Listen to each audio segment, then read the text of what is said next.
सुप्रभात मित्रांनो. लाईफचा पहिलाच मोठा ब्लॉग सुरू करतोय. पहिली ट्रिप आहे कर्नाटक, मुंबई टू कर्नाटक. तर चला तुम्ही पण माझ्यासोबत तयार व्हा नवीन ब्लॉगसाठी. चला आई सुरुवात करते.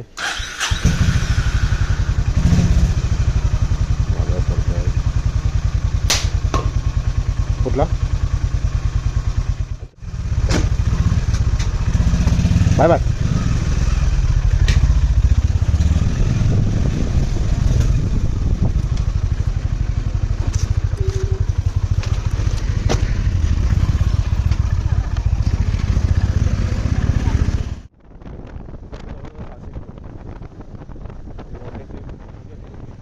आता आलो वाशी ब्रिजवर.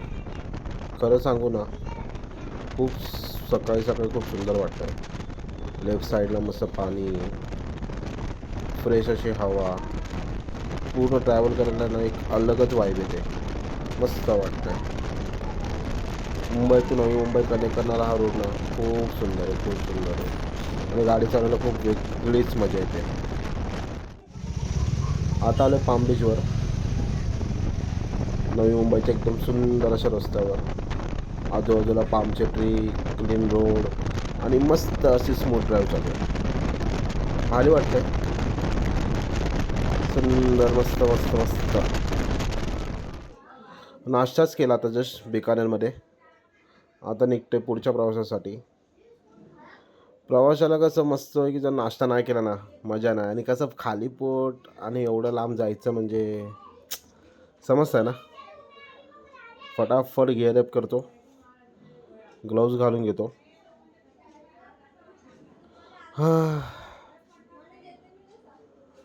माझा पार्टनर पण समोर आहे, बघितला असेल तुम्ही. पुढे जाऊन मी इंट्रोड्यूस करेलच त्याला. त्याला गाडीला मला सेल्फ स्टार्ट केली. चला निघूया पुढच्या प्रवासासाठी. कळते मला व्ह्यू चांगला दिसत नाही आहे, पण फर्स्ट टाईम करतो त्यामुळे का मला सेटअपचं पण एवढं काही कळून नाही आलं. त्यामुळे ॲक्च्युली खूप जास्तच लेट झाला आम्हाला इथे येऊस्तो. या टायमाला आम्ही ॲक्च्युली पाहिजे होतो पुण्यामध्ये, पण आमचे को रायडर सोबतवाले त्यांनी सकाळी निघायला केला उशीर. म्हणून आमची लागली वाट. काय नाही, करू पुढे जाऊन कवर सगळं व्यवस्थित प्रकारे. पनवेल क्रॉस करतोय, मस्त निघतोय. आता मला वाटतं झाले ब्रेक घेऊ पुण्यामध्येच सेकंडवाला. तो पण जास्त मोठा नाही घेणार, 5-10 मिनटाचाच. आणि जेवढं लवकर होईल तेवढं कवर करायला बघणार आहे.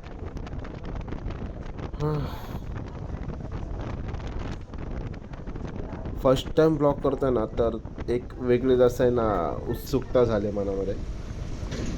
कारण एवढं टाईम म्हणजे या रस्त्याला तर खूप म्हणजे जवळजवळ 25 वर्ष झाले रस्त्याला बघतोय मी. पण असं फर्स्ट टाईम ब्लॉग करतोय ना तर एक वेगळंच वाटून येतं आहे. Mumbai to Badami, Badami to Hampi, Hampi to Gokarna, Gokarna to Mumbai. तर आजचा मुक्काम आहे आपला बदामीला. आता या पूर्ण ब्लॉगमध्ये तुम्हाला फक्त बाईक राईड दिसणार आहे. ते काही एक्स्ट्रा तुम्हाला काय दिसणार नाही. थोडेफार अँगल बिंगल चुकले तर जरा थोडं समजून घ्या. फर्स्ट टाईम करतो. जसं एक्सप्लेनेशन जाईल ना, मी स्वतःला अपडेट करत जायला गोष्टीला. तुम्ही कसे सध्या मोबाईलने ब्लॉगिंग चालू आहे. अजून पनवेलमध्येच आहे. सकाळी सकाळी ट्रॅकवाल्याचे काय काम आहे. आपलं मस्त ट्रीप आहे. खंडाळा घाटा आलो आहे आता. बायकर्स लोकांचा आवडता घाट. मस्त नागमोडी वळणं. सकाळी सकाळी असं थंड थंड वाटतंय ना इथे. खूप भारी वाटतंय. मजा येते.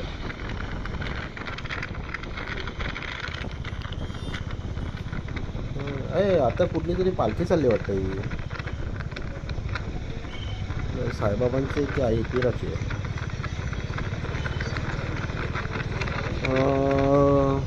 काय करून नाही त्या रोज प्रकारे आज आई एकविराची असायला हवी. मस्त पुढे बिझी चालू आहे. साईबाबाची साईबाबांची पालखी आहे. मस्त थंडा घाटातून पायी चालत जायला किती मजा येत असेल ना. एक दिवस हा पण एक्सपिरियन्स घ्यायचा.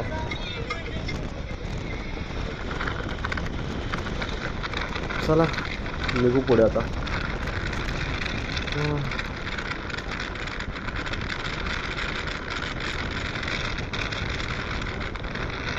या घाटात एक बाईक राईड करायची ना, मजाच आहे वेगळ्या. खूप भारी वाटतं, खूप भारी खूप भारी. जसं पल्वे क्रॉस करतो तो मधला खोपोलीचा रस्ता, नंतर हा घाट. सॅटर्डे संडे प्रमाणे जर निघालो ना या घाटात, बापरे बाप, प्रचंड अशी गर्दी असते इथे. नॉर्मली आता मला वाटतं हा घाट क्रॉस करायला जाते मला वाटतं 10-15-20 मिनटं मॅक्सिमम. पण सॅटर्डे संडे तेव्हा अर्धा तास 1 तास जातो बाबा इथे. पण सुंदर सुंदर गाड्या पण बघायला भेटतात. हां, बाय द वे आपण राईड करते याच्यावरून होंडाची CB350.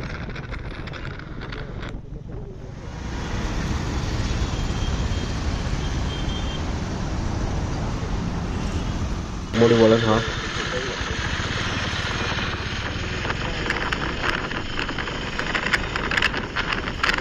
एर्टिगा मागच्या होत्या बाई, मस्त वाटतं कलर ना एर्टिगाचा. हा छान वाटतं.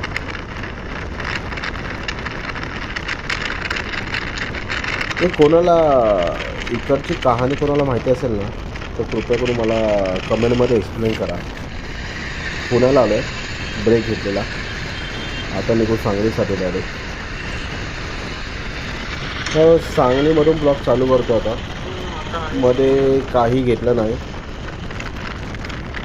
कंटिन्यू राईड होती आणि काय नुसते सरळ सरळ रोड होते. मला काहीच बोलू होतं तिथे, डोकंही नव्हतं चालत. सरळ समोर आम्ही कोल्हापूर रस्ता सोडून दिला, बोललो जर आता सांगली जाऊ, तर आतला रोड मारला आहे. खूप सुंदर असं झालं त्या गावा साईडला पण, मस्त आहे. सरळ सरळ रोड, ना स्पीड ब्रेकर आहेत ना खड्डे आहेत ना काय. मस्त मुंबईला पण रस्ते झाले ना, वेगळीच मजा आहे. गावाचं गाव पण येतं, मस्त वाटतं.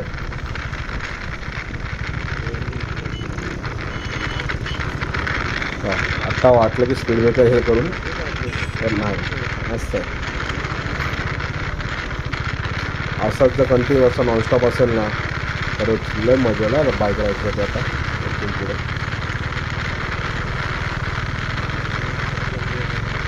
मस्त हिरवी हिरवी झाडी, सुंदर असा रोड.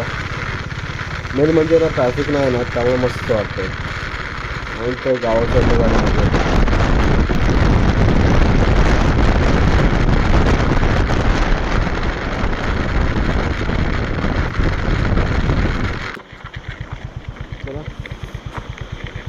खूप असा प्रचंड. सकाळी 9 वाजता पनवेलवरून निघालं ना फायनल 3 ते 3:30 झालेत.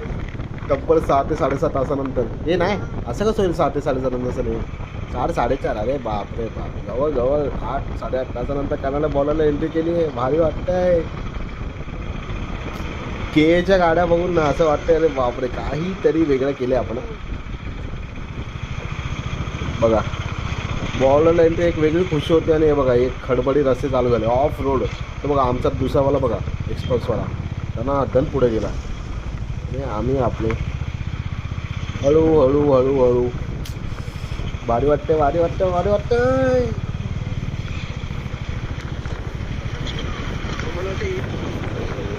मस्त वाटतं यार, सिरियसली मस्त वाटतं. बापरे बाप, एवढं उन्हातून गाडी चालवत चालू आपले चालू. आता शिकतं कर्नाटक बॉर्डर आलं की बदामी खूप भरपूर लांब आहे यार, भरपूर लांब आहे. मला वाटतं 150 ते 200 किलोमीटर अजून असेल असं मला वाटतं आहे. कारण मॅपवाला आमचा माणूस पुढे आहे. आपलं काम काय, आपलं काम फक्त ब्लॉगिंग करायचं फक्त. ए कधी या मागे गेलेला जे आईला इजा. मला वाटलं फक्त महाराष्ट्रामध्ये आमच्या इथं असं चालतं, इकडं पण सेमच आहे. सेम घर. बायकर लोकांना काय देतच ना बाबा, लोक इज्जत. जाऊ दे आपल्या रोडवर या ऑफ रोडवाल्यांना जाऊ द्या बा खड्डा खुड्ड्यातून. आपण जाऊ मस्त हळू हळू हळू हळू.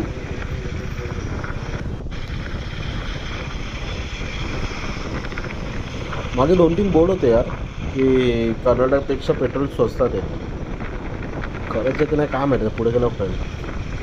आता टाकेमध्ये बघायला गेलं तर पेट्रोल आहे बऱ्यापैकी 3 नांदे दिसत आहेत. मग आता आरामशी मी बरा मी जाईल म्हणजे जर माझ्या कॅल्क्युलेशनप्रमाणे मी चाललो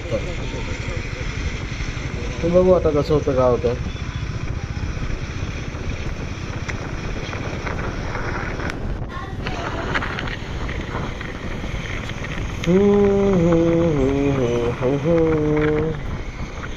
हेल्मेटमध्ये मस्त गाणी चालू आहेत. आत्ता मस्त मराठीमध्ये गाणी लावलेत ना. अरे ओ फायनली कृष्णा नदी. वाव काय व्ह्यू आहे हा मस्त.